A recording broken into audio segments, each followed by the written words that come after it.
Kalau negara bangsa dalam situasi darurat, warning dunia PBB mengatakan ada kerawanan pangan dunia.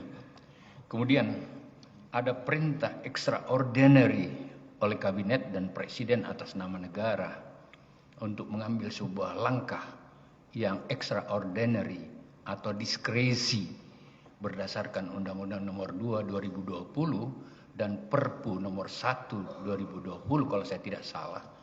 Apakah itu bagian yang ahli tadi sebutkan, alasan untuk melakukan langkah pembenaran apabila terjadi diskresi itu? Apakah itu yang ahli maksud?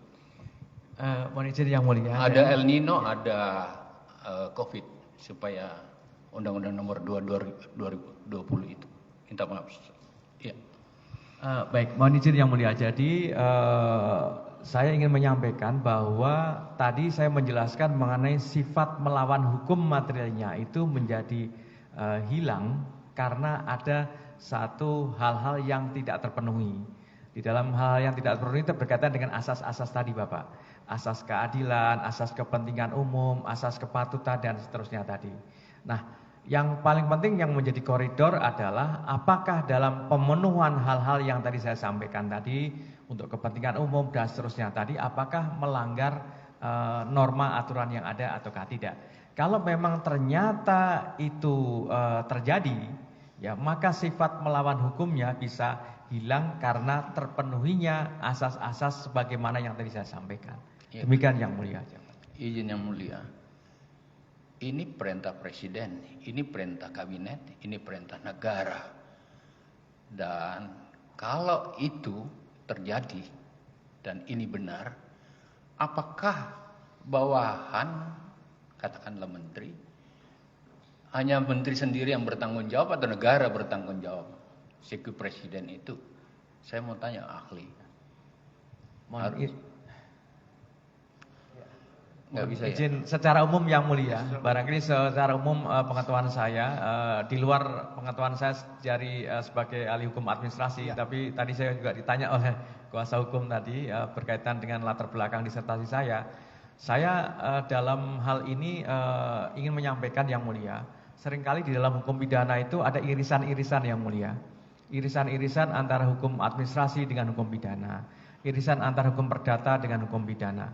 Maka yang ingin saya sampaikan tadi Bapak, tadi saya menjelaskan mengenai sifat melawan hukum materialnya itu ya yang seperti apa, menjadi hilang atau tidak. Nah, tentu di dalam kaitannya dengan melawan hukum dalam arti material itu harus terpenuhi hal-hal yang berkaitan dengan asas-asas tadi.